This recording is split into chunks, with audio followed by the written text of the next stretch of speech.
পঞ্চায়েতে করারই আর কি হেভি হতো।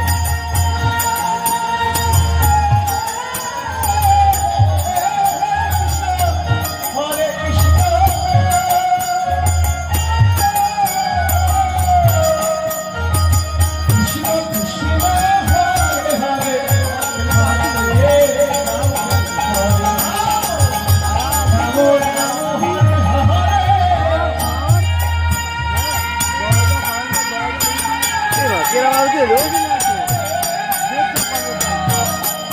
কেরাম আরতি এলো হচ্ছে নাকি?